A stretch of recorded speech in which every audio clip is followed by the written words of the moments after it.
What if the person God chose for you is already in your life? What if they're not coming someday? What if they're already here? Think about that. That person you keep thinking about, that friendship that feels different from all the others, that person who showed up at a moment in your life when everything else was falling apart. What if that wasn't a coincidence? What if God has already been dropping signs and you just didn't know what to look for? Because here's what nobody tells you. God doesn't reveal your soulmate the way the movies show it. There's no dramatic moment with perfect lighting and a love song playing in the background. He does it quietly, carefully, in ways most people completely miss. But once you learn to see the signs, you'll start noticing things you never noticed before. Stay with me, because what I'm about to share might completely change the way you see someone in your life. Before we go any further, if this kind of content speaks to you, hit that like button and subscribe. It genuinely helps me reach more people with these videos. And let me know in the comments, do you think you've already met your person? I'm curious to hear your story. Now let's get into it. The Bible says in Proverbs 18:22, "He who finds a wife finds a good thing and obtains favor from the Lord." Notice the word finds, not the one who waits perfectly, not the one who prays the loudest, the one who finds. But how do you find something when you don't know what signs to look for? God is not a God of confusion. He is intentional. And when He is preparing someone for you, or preparing you for someone, He leaves clues. He opens doors. He creates moments that are too perfectly timed to be random. Today, we're going to walk through 7 signs God may have already revealed your soulmate. And I want you to pay close attention, because some of these signs may already be happening in your life right now. The first sign is peace. And it's probably not what you think. Not butterflies, not obsession, not that feeling where you can't eat, can't sleep, and can't stop checking your phone. That can be infatuation. That can be emotion. I'm talking about peace. When God is pointing you toward the right person, there is something calm and settled in your spirit around them. You don't feel like you have to perform. You don't feel like you have to impress them every second. You feel safe. Colossians 3:15 says, "Let the peace of Christ rule in your hearts." The word rule means to act as a referee. In other words, peace is supposed to help make the final call. So ask yourself, does this person bring peace into your life? Or do they bring constant confusion, anxiety, and emotional chaos? Because peace is one of God's favorite ways of speaking. The second sign is this: they make your faith stronger, not weaker. This is a big one. Does being around this person make you want to get closer to God? Do they inspire you to pray more, to grow more, to become better?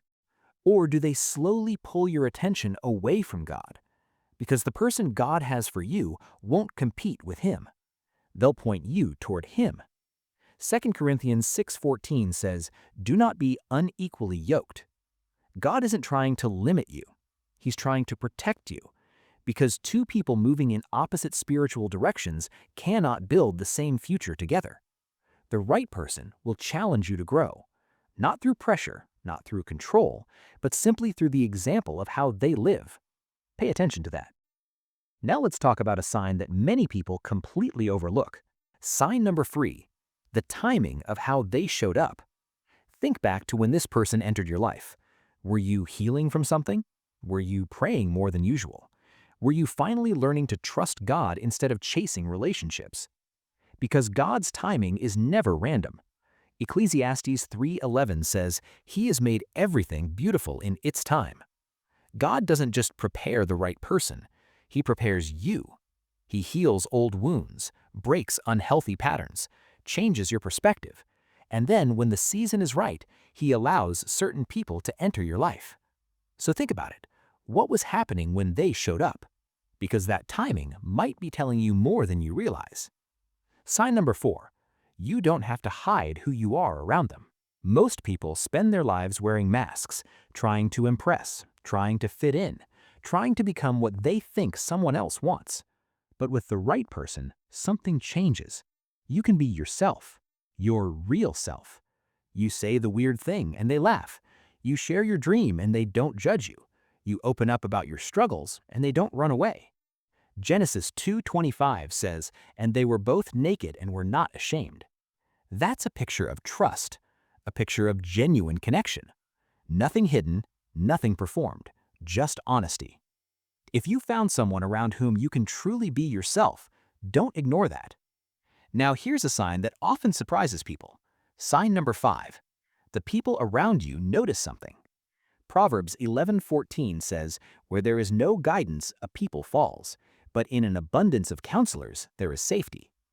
God often speaks through wise people, friends, mentors, family members, the people who genuinely care about you.